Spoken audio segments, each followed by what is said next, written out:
વરાપ આવે એટલે જમીન કઈ રીતની થઈ જાય અને કેવી જમીનમાં આપણે વાવણી કરવી જોઈએ. તો જો પહેલાં તો આ તો જો આપણે વરાપ આવી ગયો તે ભાગ તેવામાં આપણે વાવણી કરી શકાય અને આપણે કહેવામાં વાવણી ના કરાય. કેમ કે તમે જો આવામાં બીજ પડશે તો ઉગશે તો ખરી, પરંતુ તે ગારામાં તેની મૂળિયા ગારામાં હશે. તમે અહીંયા જો અડદના છોડ પણ પીળા પીળા તમને દેખાતા હશે.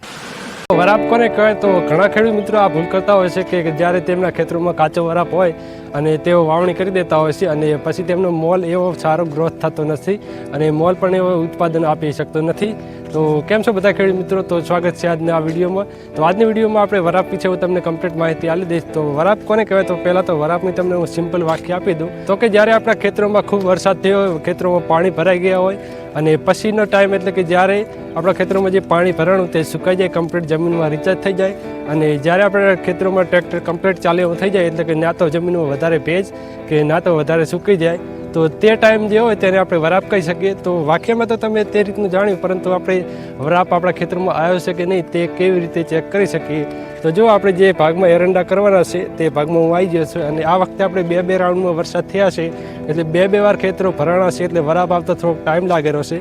પરંતુ જો વરાપ કમ્પ્લીટ ના આવી જાય ત્યાં સુધી આપણે વાવણી કરાય નહીં. કેમ કે જો તેવા ટાઈમે આપણે વાવણી કરી નાખી તો પછી મોલ ઉગવામાં કોઈ એવો સારો થતો નથી, તેનું ઉત્પાદન પણ નથી હાલતો અને તેનું જર્મિનેશન એટલે કે બીજ પણ નથી સારી રીતે ઉગતા અને કેટલાય બીજ બાતલ જાય છે. તેમાં આપણે વાવણી કરતા હોય એટલે અમુક કોને કે 70% જેવા બીજ ઉગે છે, બાકી 30% જેવા કાચા વરાપના લીધે બીજ બાતલ જાય છે. તો તે આપણે વરાપ ચેક કેવી રીતે આપણા ખેતરોમાં કરી શકીએ? તો આપણે આ ખેતરોમાં જો એરંડા વાવવાના છે જે આપણે અડદ વાવેલા ત્યાં, તો ત્યાં હું તમને બતાવું. આપણે અમુક જગ્યાએ વરાપ આવી ગયો છે જે ઊંચાણવાળો વિસ્તાર હતો ત્યાં, તો તે ભાગમાં હું તમને પહેલાં તો બતાવું કે તે આપણે કયા વરાપ કઈ રીતની જમીન થઈ જાય ત્યારે આપણે તેમાં વાવણી કરી શકીએ. વરાપ આવે એટલે જમીન કઈ રીતની થઈ જાય અને કેવી જમીનમાં આપણે વાવણી કરવી જોઈએ?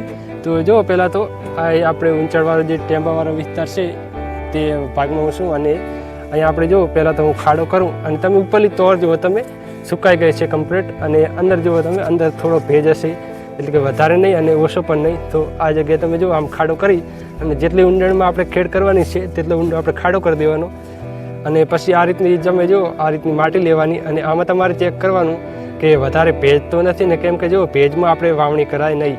આવી રીતની ભૂરી માટી થઈ જાય અને કમ્પ્લીટ ખેડમાં પણ સારી રીતે તેમાં ખેડ થઈ શકે, માટી છૂટી થઈ જતી હોય તો આવી જમીનમાં આપણે ખેડ કરાય અને કમ્પ્લીટ વરાપ કહેવાય. તો આ રીતનો જ્યારે વરાપ આવી જાય ત્યારે જો આપણે વાવણી કરીએ તો બીજનું જર્મિનેશન જોરદાર થાય છે, કોઈ જ બીજ બાતલ જતું નથી અને આપણે જેટલું બીજ વાવ્યું તે બધું જ બીજ ઉગી જાય છે, કોઈ ખાલી ગેપ પણ પડતો નથી. તો ખેતરોમાં કમ્પ્લીટ વરાપ આવી જાય અને પછી જો આપણે આ રીતની જમીનમાં આપણે વાવણી કરીએ તો કોઈ બી મોલની આપણે વાવણી કરીએ તો તેનું બીજ ઝડપથી ઉગી જાય છે. કેમ કે તમે જો જમીન જે માટી રીતે કેટલી ભૂરી થઈ જાય છે, આપણે આમાં ખેડ કરીએ તો કમ્પ્લીટ માટી આવી છૂટી થઈ જાય અને પછી આવી છૂટી માટીમાં આપણે કોઈ બી બીજ વાવીએ તો તે ઝડપથી ઉગી જાય છે અને કોઈ બી બીજ બાતલ જતું નથી. મેન તો તે છે આપણા ખેતરોમાં કમ્પ્લીટ વાવણી થાય છે અને તેનો છોડ પણ સારી રીતે ગ્રોથ થાય છે અને ઝડપી ગ્રોથ થાય છે. કેમ કે જો છોડ શરૂઆતથી જ મજબૂત હશે તો તે ઉત્પાદન વધારે આલવાનો જ. તેમાં પછી આપણે કોઈ પ્રકારની જીવાત કે કોઈ બી પ્રકારનું તેમાં વધારે પડતું ખાતર આલવાની પણ જરૂર રહેતી નથી. તો આ તો જો આપણે વરાપ આવી ગયો તે ભાગ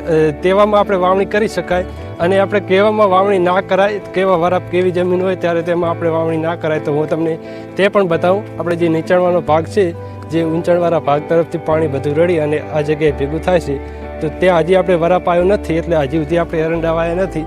હજી 3 થી 4 દિવસ પછી જ્યારે આ જમીન પણ તે રીતની થઈ જશે પછી આપણે વાવશું તો કઈ રીતની જમીનમાં વાવણી ના કરી શકાય તો હું તે પણ તમને બતાવું. તો તમને પહેલી સાઈડ કે જમીન બતાવી હતી તે કમ્પ્લીટ સુકાઈ જશે અને અંદર પણ એવો વધારે ભેજ નથી અને વધારે સુકાઈ પણ નથી ગઈ. અને તમે અહીંયા જુઓ, તમે ઉપરલી તોર તમે જુઓ લીલી હજી છે અને ઉપર ભેજ પણ એટલો છે. ઉપર જ આટલો ભેજ છે તમે જુઓ તો નીચે તો ગારા જેવું હશે આખું. હું તમને ખાડો કરીને પણ બતાવું. તો હું ખાડો કરું તેમજ મારા હાથમાં આ રીતની માટી ચોંટે રહી છે. આપણે પહેલી સાઈડ જોયું હતું તો આ રીતનું નહોતું થતું. તમે જુઓ અંદર ગારા જેવી જમીન પડી છે.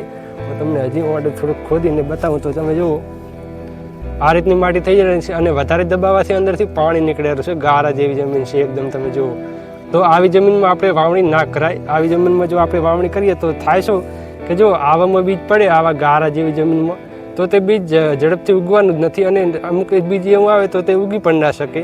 કેમ કે તમે જમીન જુઓ એકદમ ગારા જેવી જમીન છે, અંદરથી પાણી નીકળેલું છે. વધારે ખાડો કરું તો આમાં નીચે પાણી પણ આવી શકે તેટલી અંદર તેટલો ભેજ છે અંદર. આ ભેજ વધારે છે એટલે આવામાં જો આપણે બીજ વાવીએ તો તે બીજ ઉગશે નહીં અને ઉગશે તો પણ કેવું થશે કે તે પીળાશ પડતો છોડ રહેશે, તેમાં વધારે ગ્રોથ નહીં થાય અને પછી આવનારા ટાઈમમાં પણ તેનું ઉત્પાદન તે છોડમાં વધારે નહીં આવે. કેમ કે તમે જો આવામાં બીજ પડશે તો ઉગશે તો ખરી, પરંતુ તે ગારામાં તેની મૂળિયા ગારામાં હશે. તમે અહીંયા જો અડદના છોડ પણ પીળા પીળા તમને દેખાતા હશે. તો કારણ શું છે આનું? તો કે તેના જે મૂળિયા રહે તે આ રીતની જમીનમાં છે. ગારામાં જો મૂળિયા હોય તો મૂળિયા જલ્દી ગ્રોથ નથી થવાના, તેનો વિકાસ નથી થવાનો. અને જો તે મૂળિયા જ વિકાસ ના થાય તો પછી ઉપરથી છોડ કેવી રીતે વિકાસ થઈ શકે? એટલે જ આપણા ખેતરોમાં જ્યારે પાકો વરાપ ના આવી જાય ત્યાં સુધી આપણે વાવણી ના કરવી જોઈએ. તો આપણા આ જમીનમાં પણ તે રીતનું જ છે. અહીંયા જો આ જે ભાગ રહ્યો તે ભાગમાં હજી વાવણી લાયક થયું નથી, વરાપ નથી આવ્યો. ત્યાં તમે જે છોડ ઉભા જે અડદના તે છોડ પણ જો તમે પીળા પીળા પત્તા છે, આમાં આપણે દવાનો સ્પ્રે કરવાનો છે એટલે આનો તો પ્રોબ્લેમ સોલ્વ થઈ જશે. અને આમાં ખેડ પણ ના કરી શકાય, કેમ કે જો આવી જમીનમાં આપણે ખેડ કરીએ તો જમીન પણ દબાય અને આ રીતની જમીન સો થાય પણ ખરી, એટલે કે ખેતર આખું બગડી જાય. તો જ્યારે પાકો વરાપ આવી જશે પછી આપણે આમાં ખેડ કરી અને આપણે આમાં જ એરંડાની વાવણી કરવાની છે. જો આ બે છાસ દૂર દૂર તમે તેની છાસની દૂરી જોઈ શકો. તો અહીંયા કમ્પ્લીટ ટ્રેક્ટર વચમાં ચાલી જશે એટલે અહીંયા વચ્ચેની જે લાઈન રહી ત્યાં એરંડા આવી જશે. તો જે ઊંચાણવાળો વિસ્તાર રહ્યો ત્યાં વરાપ આવી ગયો હશે, પરંતુ તેટલામાં તો આપણે વાવણી કરાય નહીં. આ આખા જ ખેતરમાં આપણે જે એરંડા કરવાના હશે તે ભાગમાં કમ્પ્લીટ વરાપ આવી જાય પછી જ આપણે તેમાં એરંડાની વાવણી કરીશું. 3 થી 4 દિવસ આ રીતનો તડકો રહ્યો, આ રીતની ગરમી રહી તો તે ભાગમાં પર વરાપ કમ્પ્લીટ આવી જશે. તો જ્યાર સુધી પાકો વરાપ ના આવે ત્યાર સુધી વાવણી કરવી જોઈએ નહીં. આપણે પણ 3 થી 4 દિવસ પછી વાવણી કરીશું, કેમ કે અત્યાર સુધી આપણે વરાપ આવ્યો નથી. પરંતુ ભલે 3 થી 4 દિવસ થોડું લેટ થાય, પરંતુ પાકા વરાપે જ આપણે વાવણી કરશું. અને હું આ વખતે કઈ જાતના એરંડા વાવરો છું તે વિડીયો પણ મેં કમ્પ્લીટ બનાવી અને આપણી આ ચેનલમાંથી અપલોડ કરેલો જ છે. અને આગળનો વિડીયો જો તમે તે વિડીયો ના જોયો હોય તો તેની લિંક હું તમને ડિસ્ક્રિપ્શનમાં આપી દઈશ. તમે જઈને ત્યાં જઈને તમે તે વિડીયો જોઈ શકો છો. અને આપણે આ અડદની વાવણી કેવી રીતે કરી તે આટલા મોકરા ગારે લાઇનથી લાઇન વચ્ચેનું અંતર તમે જો વધારે છે અને આની વચ્ચે એરંડાના વાવણી કરવાની છે. તો તે વિડીયો પણ તમે ના જોયો તો તે વિડીયો પણ હું તમને તેની લિંક આપી દઈશ, તો તમે ત્યાં જઈ અને જોઈ શકો. અને હવે પછી આમાં જ્યારે આપણે ખેડ કરીશું પછી તેમાં એરંડાની વાવણી કરીશું તો તે કેવી રીતે કરીશું તેનો વિડીયો પણ હું તમને આપણી આ ચેનલમાંથી આગળ આવી જશે. તો ચેનલને સબસ્ક્રાઈબ જરૂરથી કરી નાખજો. અને જો તમને આ વિડીયો ગમ્યો હોય તો વિડીયોને લાઇક કરી દેજો, કમેન્ટ કરી દેજો કે તમે એરંડાની વાવણી કરી કે નહીં. તો બસ આજની વિડીયો આપણે આટલા સુધી રાખીએ. મળી જલ્દી નેક્સ્ટ વિડીયોમાં. ત્યાં સુધી જય હિન્દ, જય ભારત.